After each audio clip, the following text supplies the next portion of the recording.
En el día de hoy vamos a tratar la clase de flujo en dos dimensiones. Entonces en las clases anteriores nosotros ya tratamos esfuerzos en una dirección, vimos cómo se calculan los esfuerzos totales, esfuerzos efectivos, esfuerzos de presión de poros, los esfuerzos debido a cargas externas. Además vimos cómo se calculaban en flujo unidimensional. En flujo unidimensional calculamos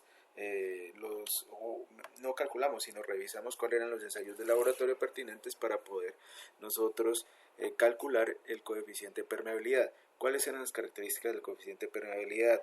Además de eso, vimos algunas expresiones empíricas para poder hallar ese coeficiente de permeabilidad. También vimos cómo eran las pérdidas energéticas, cómo es la ley de Darcy, cómo es el flujo a través de una dimensión. Entonces aquí pues vamos a extender ese tipo de flujo a dos dimensiones, ya que en la clase antepasada se expresó que cuando nosotros teníamos un proceso de infiltración en la parte o sentido hacia abajo, pues teníamos una ganancia en esfuerzo efectivo, pero cuando iba hacia arriba teníamos una pérdida de esfuerzo efectivo, o sea, era mucho menor que el que realmente ocurriría si tuviéramos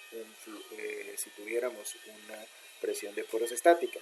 Entonces lo que hace el flujo aquí es aumentar o disminuir esa presión de poros debido a la energía que se pierde en su flujo. Y aparte de eso, pues hablamos del gradiente hidráulico, que lo vamos a utilizar en el día de hoy. Para esto aquí tenemos las características que ocurren en un flujo en dos dimensiones. Entonces básicamente es una presa de tierra donde tenemos un flujo uniforme y ella pues se va desplazando a una salida donde esto es un filtro. Estas serían, lo voy a denominar las líneas de corriente por donde correría nuestra agua. Y esta H pues es la pérdida de energía entre este punto donde tenemos una altura total de lámina de agua y aquí una mucho más pequeña. Entonces como vamos de aquí a acá, pues tenemos una pérdida de energía que ocurre a través de nuestra presa de tierra y el flujo que obedece allí. O sea que aquí también aplica la ley de Darcy que vimos hace dos clases. También cuando tenemos una tablestaca donde vamos digamos a sostener un nivel de agua porque lo necesitamos para algún tipo, o sea que hace las mismas funciones de esta presa de tierra. Entonces también tenemos que mirar cuáles son, por dónde corre, dónde está el flujo de esa agua, y aparte de eso pues tenemos una caída de energía y eso va a ocurrir, o sea, por esa caída de energía es que ocurre el flujo de un lado a otro, siguiendo todas las leyes de la mecánica de fluidos, ley de Darcy, ecuación de Bernoulli, o sea, conservación de energía, conservación de masa, la ley que tiene que ver mucho con la ley de Darcy. Entonces aquí van a surgir tres tipos de preguntas. Entonces la pregunta es cuánta agua fluye, cuál es la cantidad, cuál es el caudal que realmente pasa a través de este sistema poroso. Lo segundo es cuál es la presión de levantamiento en este punto que se va a generar por el flujo de agua. Y tercero es cuál va a ser el factor de seguridad de tubificación, o sea que ocurra ese proceso cuando tenemos esta presa que empieza a aparecer un pequeño hoyo porque los materiales están siendo arrastrados por ese flujo de agua. Entonces son tres preguntas que nosotros podemos a priori resolver con este tipo de esquemas, sabiendo cómo se comporta el flujo en dos dimensiones, calculando todas las características que tenemos allí, y aparte de eso pues podemos calcular todo este tipo de factores que nosotros tenemos involucrados. Entonces lo primero que vamos a ver aquí es que tenemos diferentes puntos, llamamos A, B, C, D y E, en diferentes partes de nuestra presa. Aquí tenemos una presa de retención de aguas, por lo tanto aquí vamos a tener un nivel alto y en la parte final vamos a tener un nivel bajo de aguas. Entonces a ese nivel bajo lo vamos a llamar el datum para poder realizar ese estudio energético. Entonces fíjense que aquí cuando nosotros si ponemos un piezómetro al nivel de la superficie del suelo, entonces vamos a tener que ese nivel piezométrico tiene que subir al nivel donde está el agua. Cuando nosotros ponemos un poco más abajo ese piezómetro, vemos que la subida del nivel piezométrico va a ser mucho menor que esta. ¿Por qué? Pues porque el flujo de agua tuvo que surtir una trayectoria en la cual pues nosotros vamos a perder cierto tipo de energía. Si nosotros nos vamos al punto C, este valor va a ser mucho más pequeño y ese valor es tiene que ver con la trayectoria que ha surtido desde nosotros tener una partícula que ha viajado desde este punto hasta este punto. Igual cada vez que nosotros vayamos viajando a través o bajo la presa, pues esa energía va bajando hasta el nivel en la cual sale el agua. Entonces aquí en esta salida del agua pues vamos a tener que ese nivel de agua tiene que coincidir con el datum, que es la pérdida total de energía de poner una partícula desde este punto a poner una partícula de agua en este punto. Entonces aquí tenemos las diferentes medidas donde tenemos que la altura del nivel de agua es de 26 metros. Aquí tenemos que el datum se encuentra a 7 metros sobre el nivel de la superficie del terreno. Vemos que los piezómetros están ubicados, uno está a 19 metros más abajo del datum y por lo tanto esto es lo que llamamos la deposición, y H sub B lo que llamamos la depresión, la cabeza de presión, la cual es de 15 metros, por lo tanto hay una pérdida de energía entre una y otra de 4 metros. Aquí la pérdida de energía es de 9 metros, donde tenemos que esa altura piezométrica es de 10 metros y la altura con respecto al datum es de 10 metros. Aquí pues tenemos 19 metros, tenemos una altura de presión de 5 metros y una pérdida de energía de 14 metros. Y en la última pues tenemos la pérdida total de energía, que es de 19 metros, caer desde 26 a 7, 26 menos 7 pues nos da 19, esa es la pérdida total de energía. Y el datum pues estamos sobre el punto del datum. Aquí pues tendremos esa altura H sub 2 que ustedes la podrían considerar. Para nosotros poder resolver este tipo de problemas que tenemos en dos dimensiones, acudimos a la ecuación de Laplace. Esta ecuación de Laplace pues va a describir lo que es la pérdida de energía con respecto a cualquier sistema resistivo en dos dimensiones. Entonces no solamente esta ecuación de Laplace va a servir para nuestro flujo de agua, sino también va a servir cuando ustedes estén estudiando flujos de calor. Entonces, esta es la ecuación básica.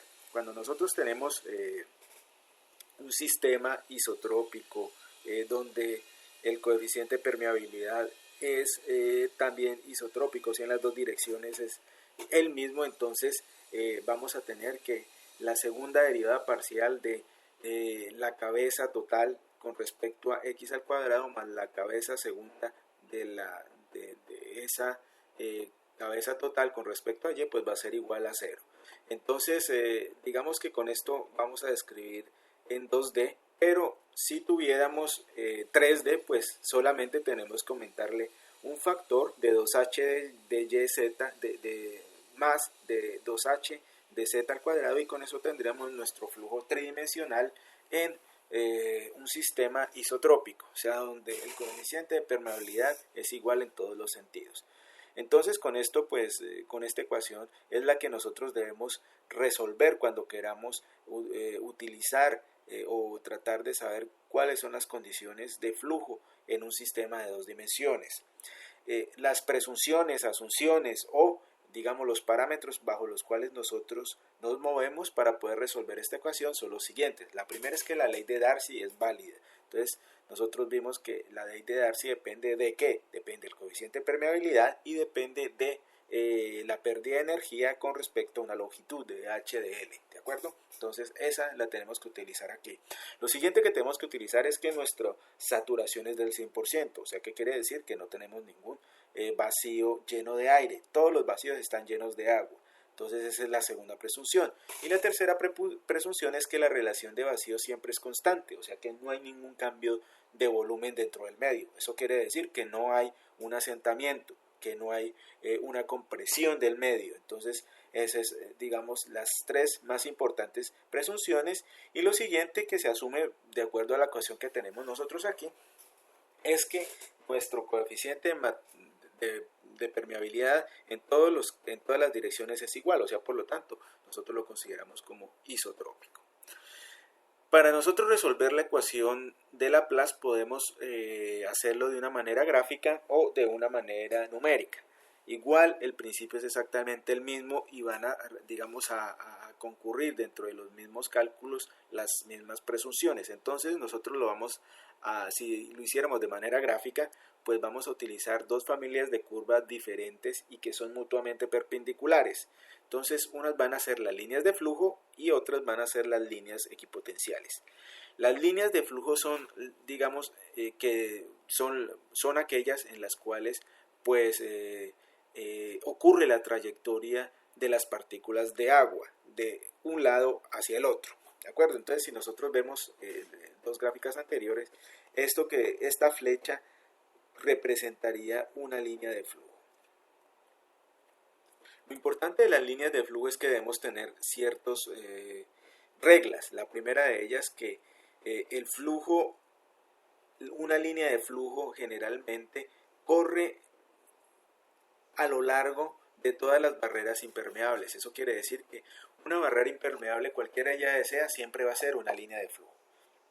Lo segundo es que las trayectorias que nosotros manejamos son de tipo promedio, o sea que nosotros suponemos que esa partícula imaginaria va fluyendo a través de una línea desde la parte superior aguas arriba a la parte inferior aguas abajo. Y lo segundo es que los canales de flujo y las tuberías de flujo y los tubos de flujo hacen parte de esas líneas de flujo. Entonces, eso digamos que son las presunciones de lo que nosotros consideramos como líneas de flujo. Las líneas equipotenciales, por otro lado, son las líneas en las cuales tenemos una cabeza constante total de energía, o sea que a través de esa línea de flujo, la energía en cualquier punto de esa línea debe ser igual y debe ser perpendicular al flujo que nosotros tenemos. Lo segundo es que esas líneas equipotenciales van a intersectar todas las barreras impermeables en ángulo recto de acuerdo a lo que nosotros tenemos. Entonces, aquí para la solución de Laplace, pues tenemos nuestro sistema, una tabla estaca hasta esta profundidad, y las líneas de flujo, como dijimos, son aquellas líneas a las cuales el flujo va corriendo de un lado al otro. O sea, una partícula se puede mover en este sentido donde nosotros tenemos nuestro puntito rojo.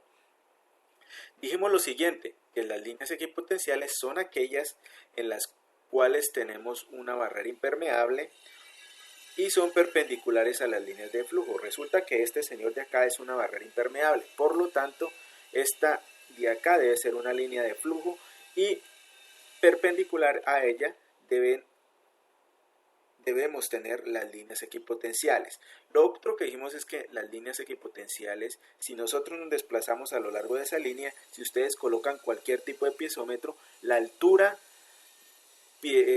total del nivel de agua va a ser exactamente igual. ¿Por qué? Pues porque estamos en una línea de igual energía. Igual, si ustedes pusieran aquí un piezómetro, el agua les va a ascender hasta la línea punteada. Entonces esas son las propiedades que nosotros tenemos de las líneas equipotenciales y de los flujos en dos dimensiones. Esas son cosas muy importantes que ustedes deben saber. Cuando ustedes estén tratando de realizar este tipo de dibujos, entonces nosotros debemos tener unas ciertas reglas para poder realizar este tipo de tramas. La primera es que debemos utilizar papeles de buena calidad si lo estamos haciendo desde el punto de vista digamos gráfico. ¿Por qué? Pues porque yo voy a tener que dibujar las líneas y además voy a tener que borrar para realizar una serie de ajustes. Lo ideal es tratar de utilizar una escala lo suficientemente pequeña y no a la cual pues yo pueda ver esa red de flujo a simple vista, por lo tanto que yo la pueda ajustar a toda la página que estoy utilizando para poder borrar y hacer los ajustes necesarios. Lo primero que hay que hacer es que nosotros debemos dibujar los contornos fijos que tenemos en el papel, o sea, la cabeza de donde partimos. Si vemos acá en este, digamos que vamos a hacer este dibujo, lo primero que tenemos que dibujar es nivel de agua antes de, el nivel de agua después de, que son las cabezas de energía,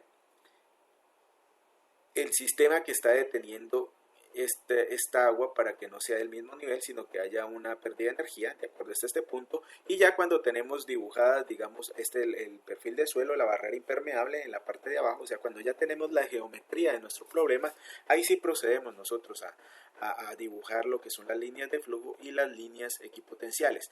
Lo ideal es que cuando ustedes ya empiecen a dibujar las líneas equipotenciales, tienen que al menos tener 3 canales de flujo. Entonces aquí tenemos a esta zona que tenemos acá la llamamos un canal de flujo. Entonces vamos a tener un canal de flujo, dos canales de flujo y tres canales de flujo.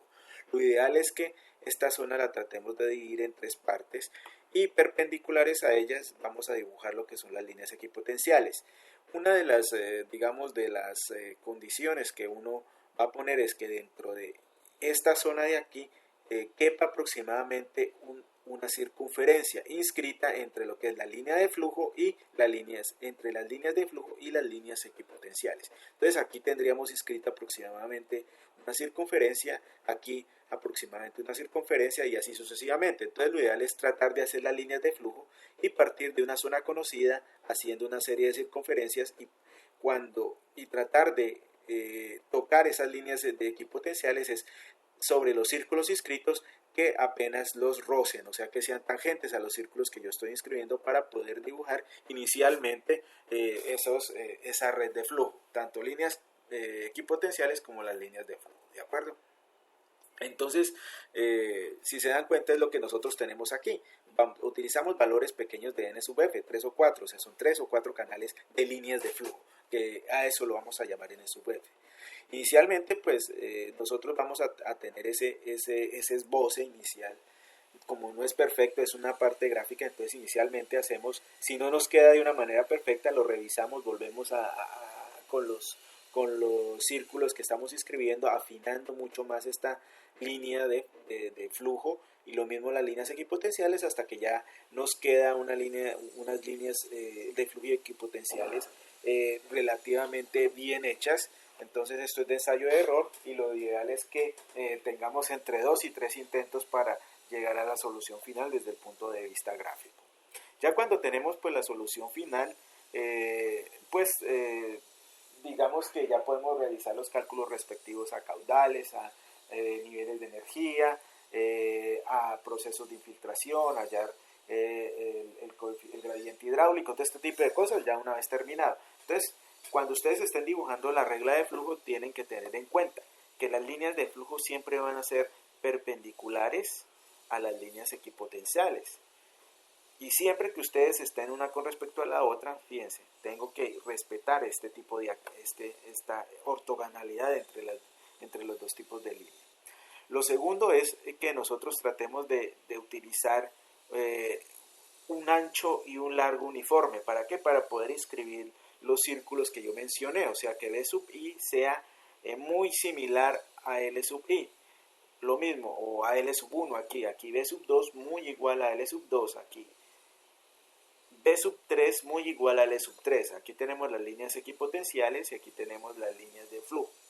Lo siguiente que debemos tener en cuenta cuando ya tengamos dibujada nuestra red de flujo es que el valor entre dos líneas equipotenciales corresponde a la caída de energía o pérdida de energía entre dos líneas consecutivas. O sea que esta es una pérdida 1 y esta es una pérdida 2.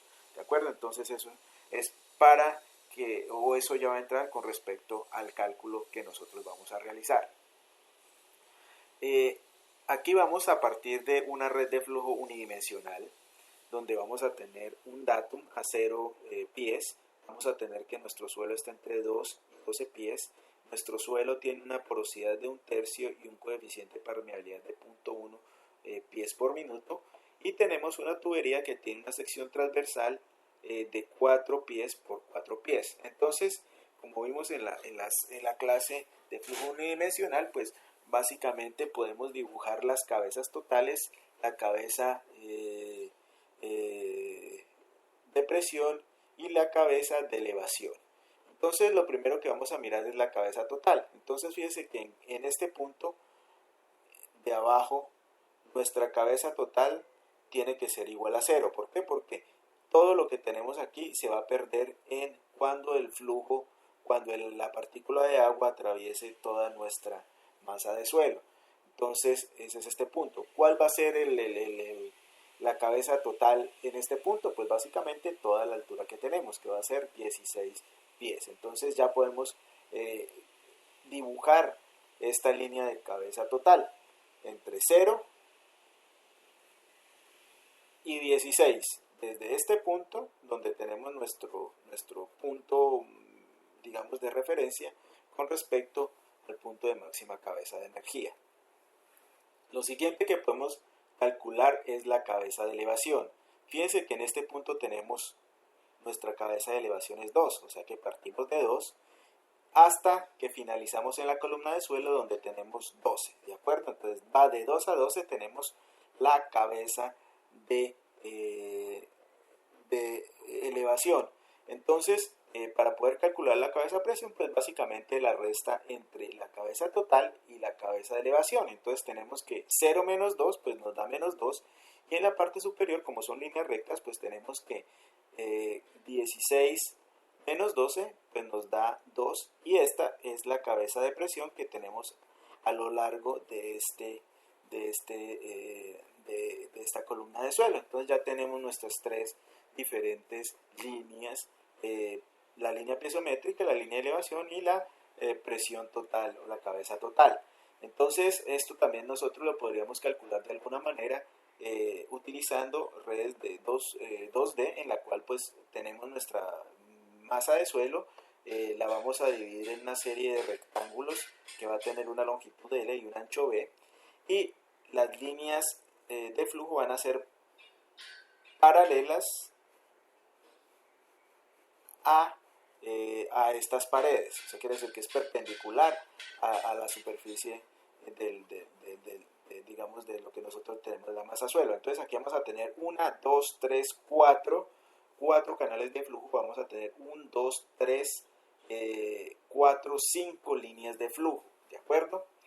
Entonces ustedes pueden dividir, como dijimos que esto debería circunscribir una serie de circulitos. Entonces hacemos eso y lo dividimos, fíjense, una serie digamos de mallitas para que nos queden el ancho que teníamos acá, en la cual dividimos, igual a este largo. Entonces vamos a tener 1, 2, 3, 4, 5, 1, 2, 3, 4, 5, 6, 7, 8, 9, 10, 11 líneas equipotenciales, ¿de acuerdo? Entonces aquí las vamos a ir desde la línea equipotencial donde tenemos la cabeza 0 hasta donde tenemos la cabeza total H, que va a corresponder a 16. Como tienen la misma distancia, entonces vamos a dividir 0 a H en 10 caídas de energía. Fíjense que tenemos 10 caídas de energía. 1, 2, 3, 4, 5, 6, 7, 8, 9, 10 caídas de energía. Entonces la dividimos esta H entre 10 y esa va a ser la correspondiente a cada una de estas digamos puntos que tenemos acá. Entonces si nosotros midiéramos con algún piezómetro en este punto 1 sobre 10H, pues básicamente ese valor debería ser igual a menos 1.4 pies, ¿de acuerdo? Si nosotros lo medimos en 5 décimos de H, ese valor es igual a 1, ¿de acuerdo? Y si nosotros estamos en 8 décimos de H, ese valor de la cabeza H sub P es igual a 2.8. ¿Cómo lo medimos? Pues básicamente esta línea total debe ser igual a ¿cuánto?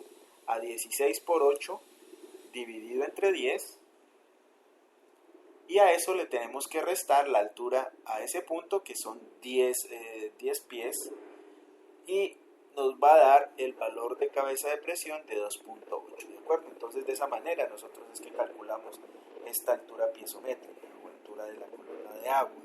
Entonces para eso nos sirven estas líneas. Estas son las líneas de flujo y estas son las líneas equipotenciales.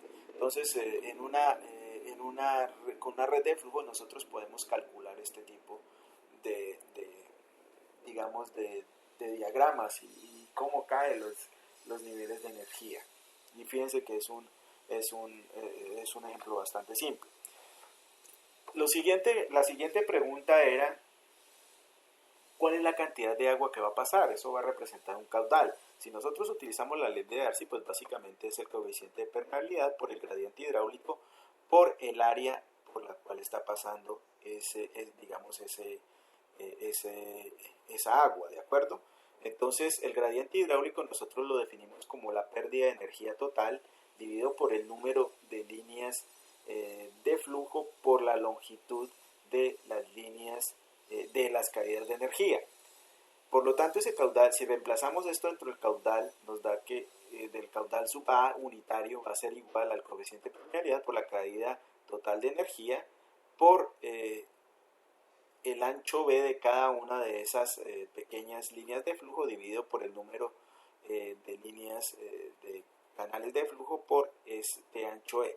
Pero resulta que nosotros vamos a tener digamos un caudal unitario, entonces lo dividimos por la longitud total perpendicular a nuestro papel. Pues estamos trabajando en un sistema de 2 dimensiones, no de 3.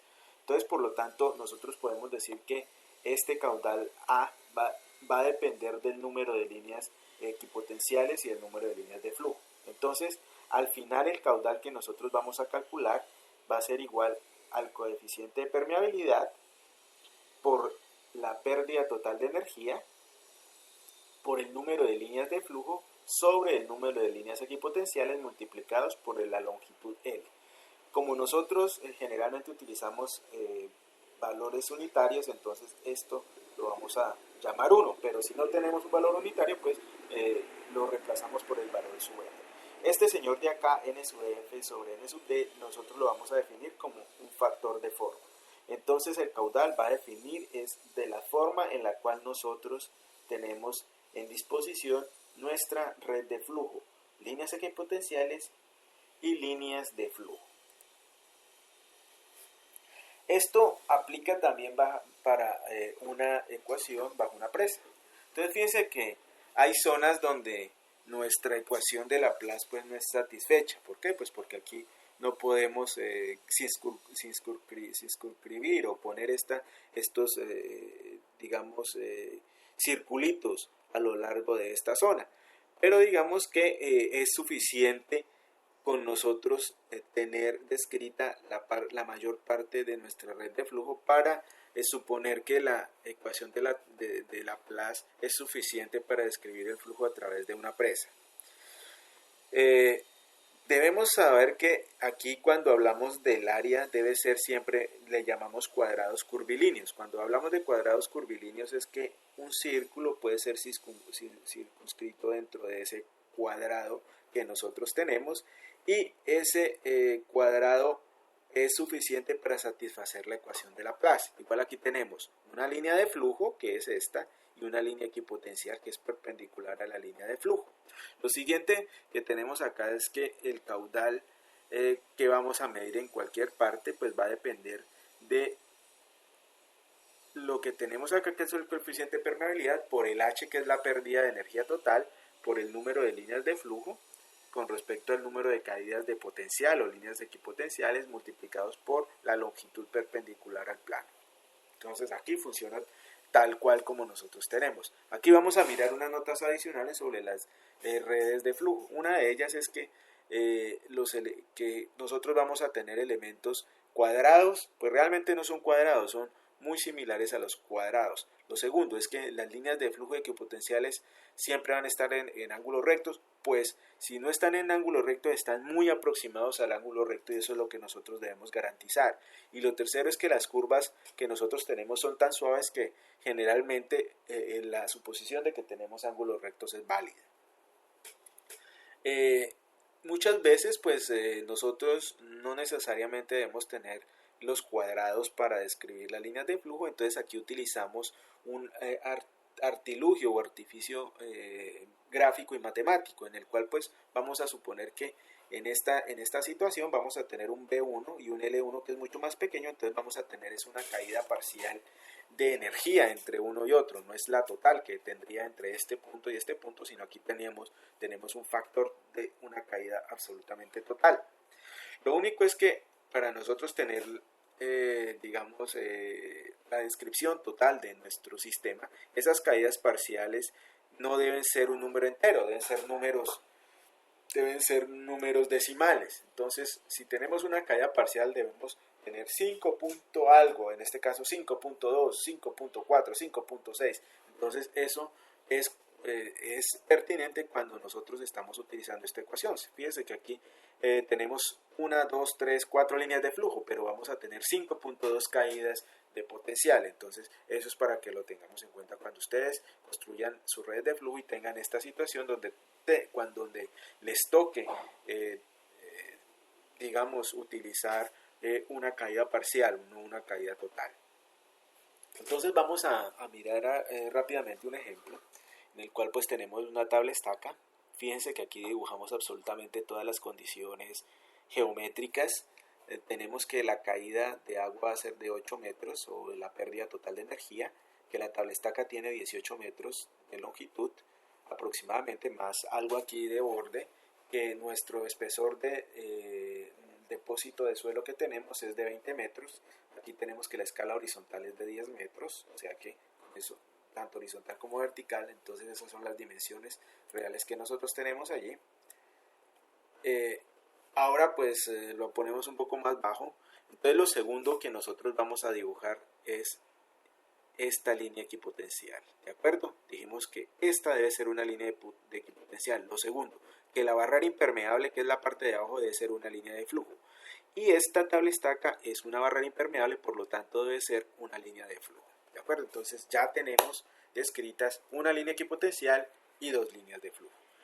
Lo tercero es tratar de dibujar tres canales de flujo, en la cual nosotros suscribimos aproximadamente una serie de circulitos. Este es nuestro primer intento.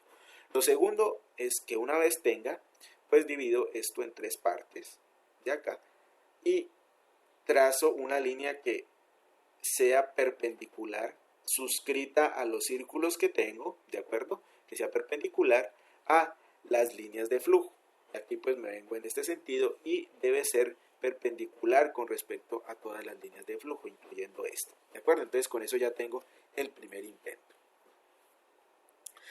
Entonces aquí solamente tengo tres canales de flujo. Esto me va sirviendo para refinar. Entonces, ¿qué pasa si yo coloco otro canal de flujo? Entonces aquí ya voy a ver que ya no tengo los tres iniciales, sino ya aquí tengo 1, 2, 3, 4, 5, 6, 7, 8 canales de flujo, ¿de acuerdo? Donde fíjense que si voy chequeando estos círculos, ya van haciendo mucho más,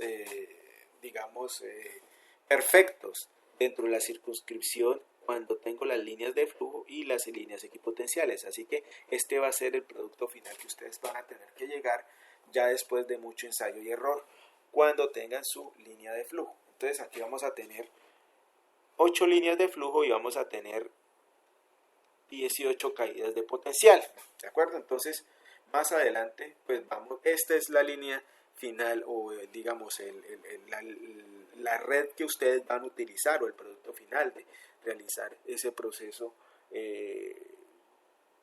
gráfico para el cálculo de de su red de flujo o del flujo en dos dimensiones. Entonces de esto lo vamos a utilizar de alguna manera para nosotros calcular el caudal que pasa. También nos va a servir para calcular el gradiente hidráulico, nos va a servir para calcular el esfuerzo, un flujo de infiltración. Entonces aquí como les dije, ahora nos falta estudiar cuál es el gradiente de salida. Si nosotros generalmente aquí en esta zona de salida, supongamos que esta es la presa, vamos a tener que calcular, esta es digamos la presa que tenemos ahí con respecto al terreno. Fíjense que aquí tenemos una salida bastante rápida, donde aquí subdividimos entre las líneas de equipotenciales y la línea de flujo en varias adicionales para poder calcular.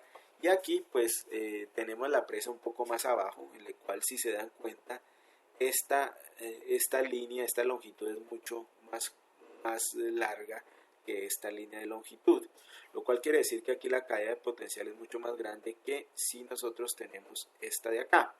¿Qué quiere decir eso? Que cuando ustedes están construyendo una presa, nunca, jamás en la vida la coloquen sobre la superficie del terreno.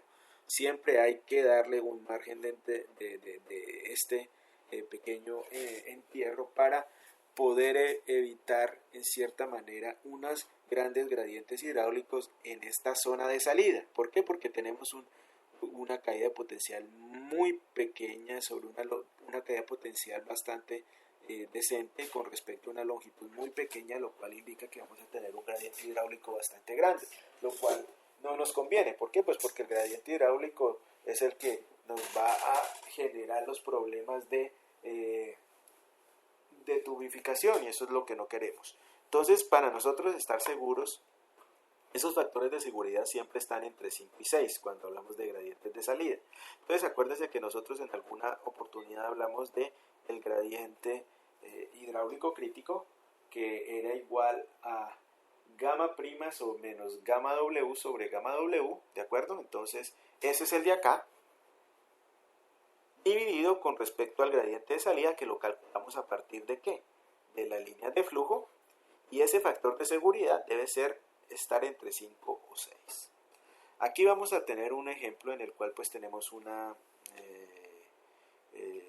presa de concreto, es homogénea, isotrópica.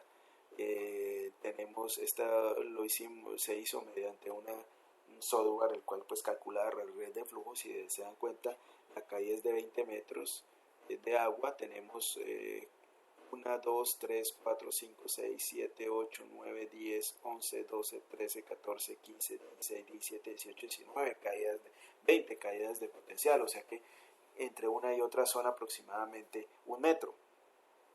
Entonces nosotros podemos calcular el caudal correspondiente.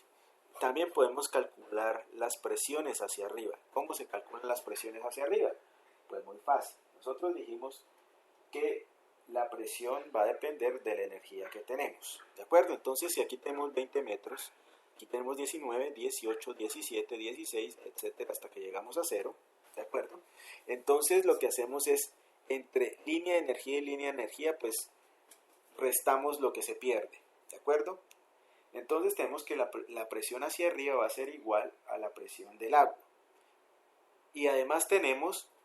si tomamos este punto de acá como el datum, pues también tenemos en la parte baja, pues vamos a tener esa altura sub z negativa o positiva que nosotros queramos tomar. Entonces, la cabeza piezométrica en cada uno de los puntos va a ser igual a ¿qué? Va a ser igual a 20 menos la pérdida ocurrida hasta ese punto.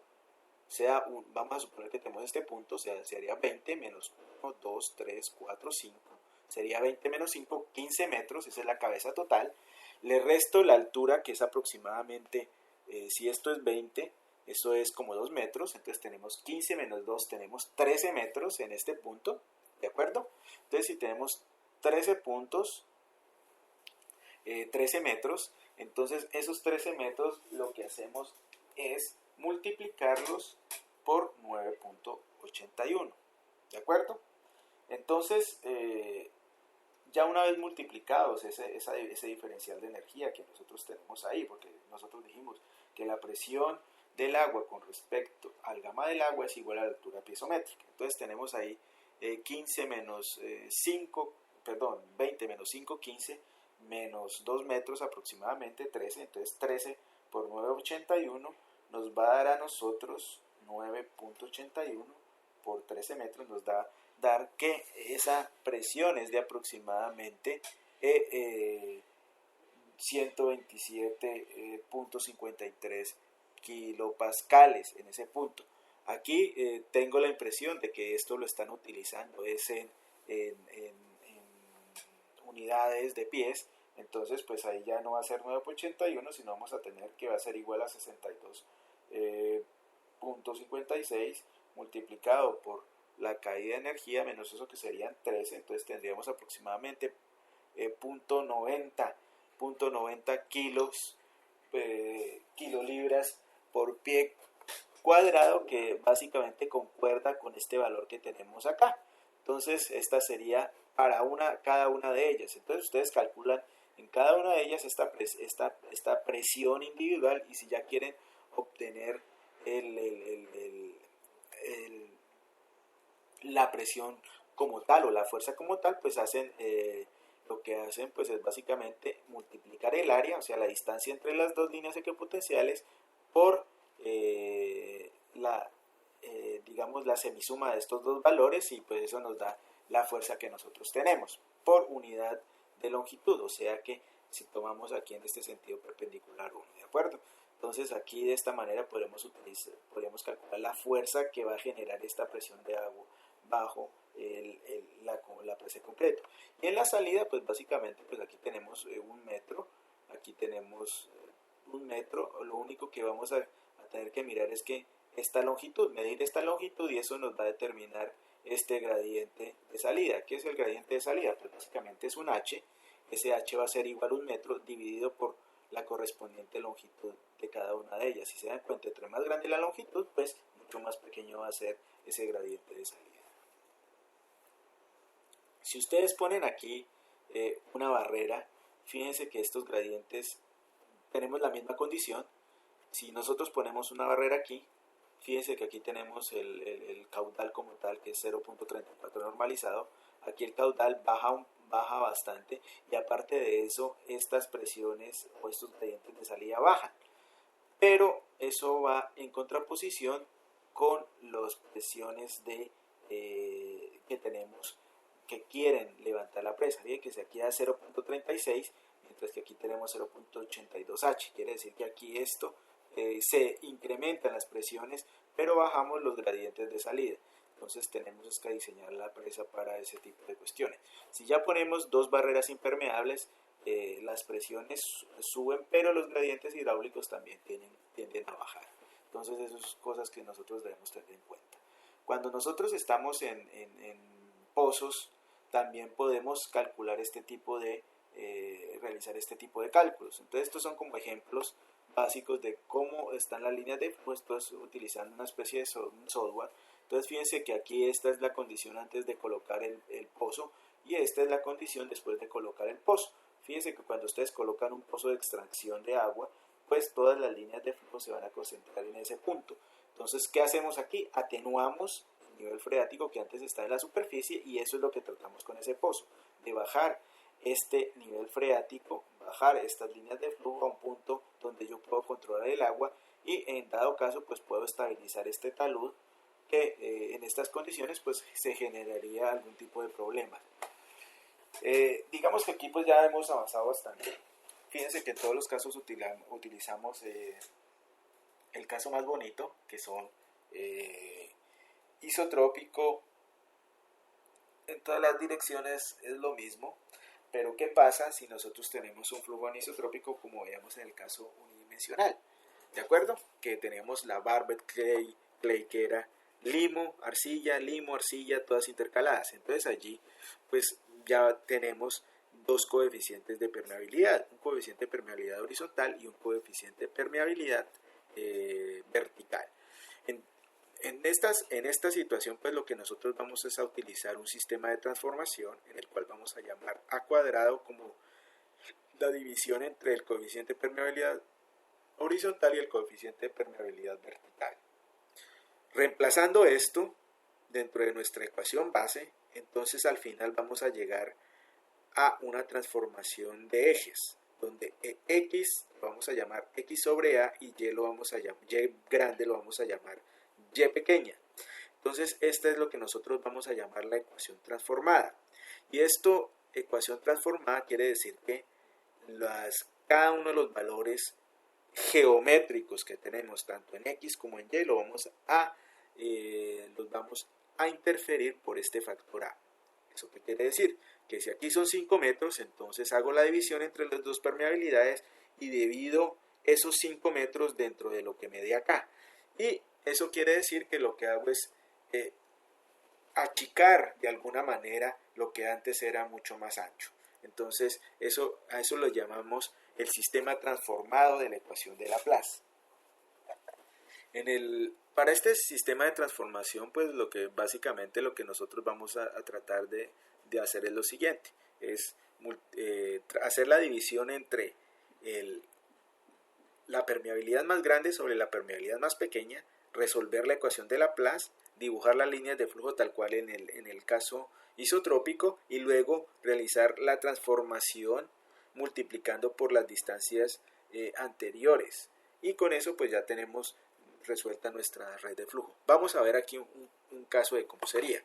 Entonces aquí tenemos estas las condiciones reales. Tenemos un suelo permeable anisotrópico, donde la permeabilidad en sentido horizontal es de 9 por 10 a la menos 3 centímetros segundo y el sentido vertical es 10 por 10 a la menos 3. Entonces, ¿qué hacemos? Básicamente miramos cuál es el factor de forma. Entonces es 1 sobre 9, sacamos la raíz, eso es igual a 1 sobre 9, que es igual a un tercio. Entonces lo que hacemos es transformar este señor de aquí en este sentido, ¿de acuerdo? Multiplicando por 0.033 en el sentido horizontal. Entonces fíjense que lo que hacemos es achicar esta distancia en estos puntos, pero en sentido horizontal queda exactamente igual. Una vez pues sea achicado en el sentido horizontal, lo que hago es dibujar tal cual nuestra red de flujo, resolver tal cual como las condiciones, puedo calcular caudal, puedo calcular gradiente hidráulico, puedo calcular absolutamente todo con esto. Y al final lo que hago es el proceso inverso.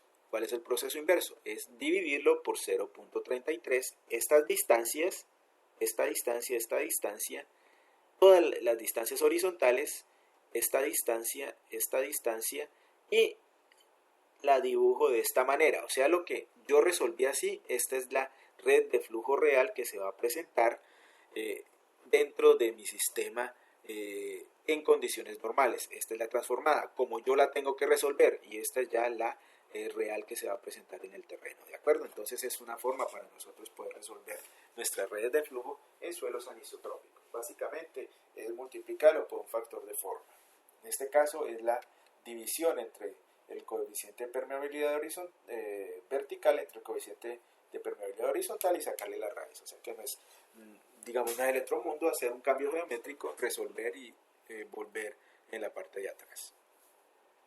Con eso pues nos da pie para nosotros hablar qué son los filtros. Entonces en este diagrama vemos que generalmente estos filtros nosotros los utilizamos en las partes bajas de la grava, y a nosotros lo que nos va a interesar es calcular este tipo de factores, uno que llamamos R sub 15, en el cual vamos a hacer una relación entre el diámetro que pasa el 15% del material de filtro y el diámetro que pasa el 15% del material que usted tiene que proteger. Entonces, este material usted halla de sub 15 y de este material usted halla de sub 15 y hace esta relación que le llamamos R sub 15. Generalmente esos materiales nos tienen que dar, si tenemos filtros bien gradados, nos tienen que dar unas relaciones entre 2 y 40 o entre 6 y 18, dependiendo de lo que tengo. Si tenemos partículas angulares subredondeadas, para que nos sirvan como material de filtro.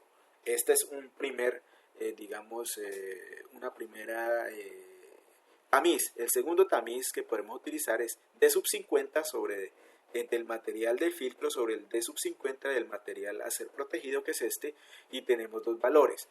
Aquí lo importante es que para poder utilizar este material como filtro debe cumplir estos dos requisitos, ¿de acuerdo? Si ustedes tienen un filtro gradado y unas partículas angulares, debo cumplir que el R sub 15 está entre estos valores y el R sub 50 entre estos valores. Si tenemos un filtro gradado y unas partículas subredondeadas dentro de la masa de suelo, se debe cumplir que R sub 15 esté en este rango y R sub 50 esté en este rango, para poder utilizar ese material como filtro dentro de mi presa, para proteger que no haya migración de las partículas a través de las líneas de flujo.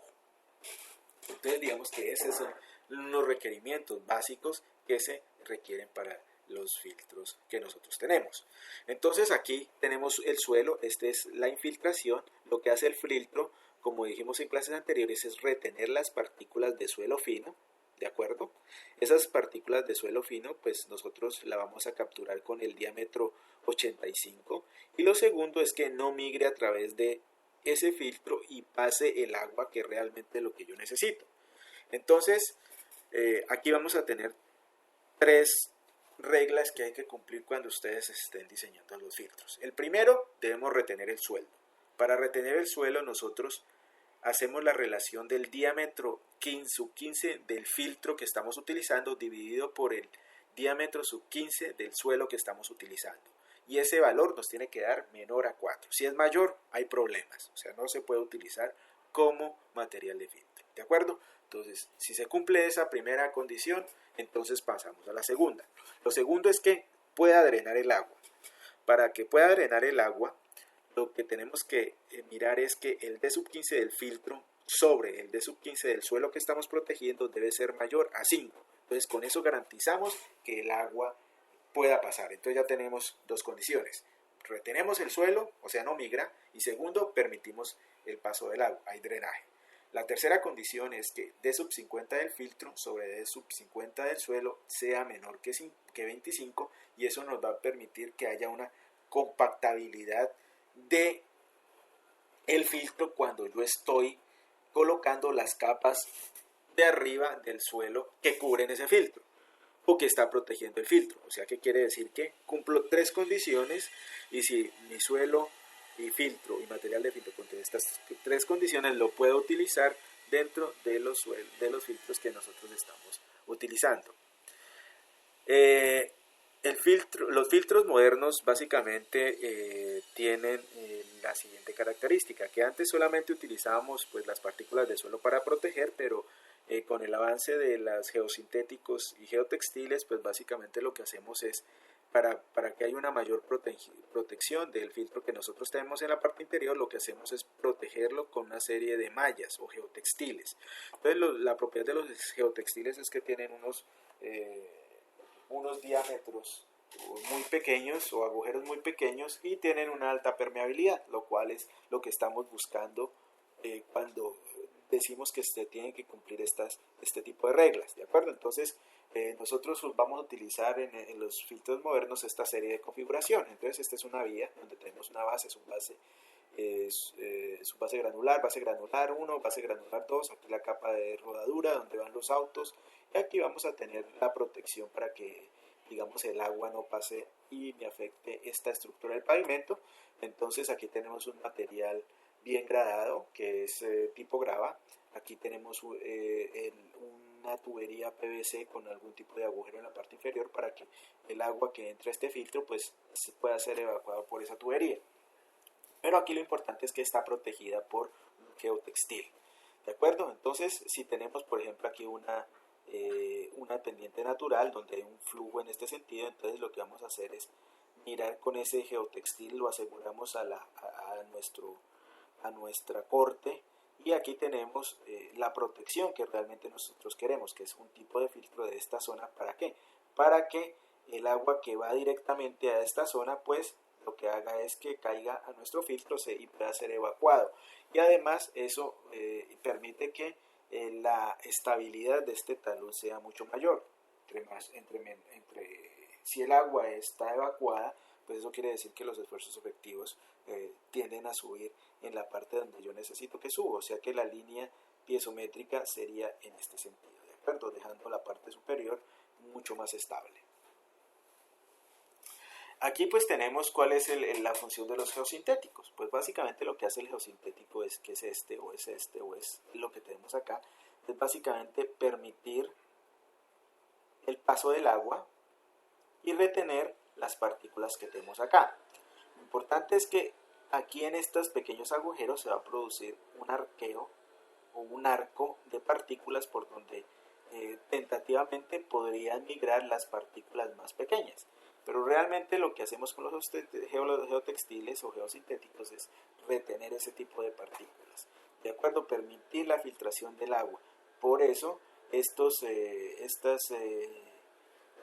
filtros siempre tienen que tener un diseño. ¿Para qué? Para que no ocurra lo que pasa acá, que un cierto tipo de partículas se coloquen en los agujeros y no permitan el paso del agua. Esto quiere decir que tenemos un geotextil que está totalmente obstruido por las partículas de agua, o sea que ya deja de ser eficiente. Entonces por eso nosotros tenemos ese tipo de diseño. Bueno, con esto terminamos nuestro tema número 8 correspondiente al flujo 2D. Cualquier pregunta que tengan, pues no duden en consultarme por los canales descritos para que ustedes puedan estudiar para el examen final. Los del grupo del jueves y los del grupo del viernes puedan realizar pues su tarea de una manera conveniente. Fue una clase bastante corta. No es difícil entender los conceptos, tampoco es difícil hacer pues este tipo de figuras. Lo único es que hay que ser muy cuidadosos cuando nosotros lo estemos realizando.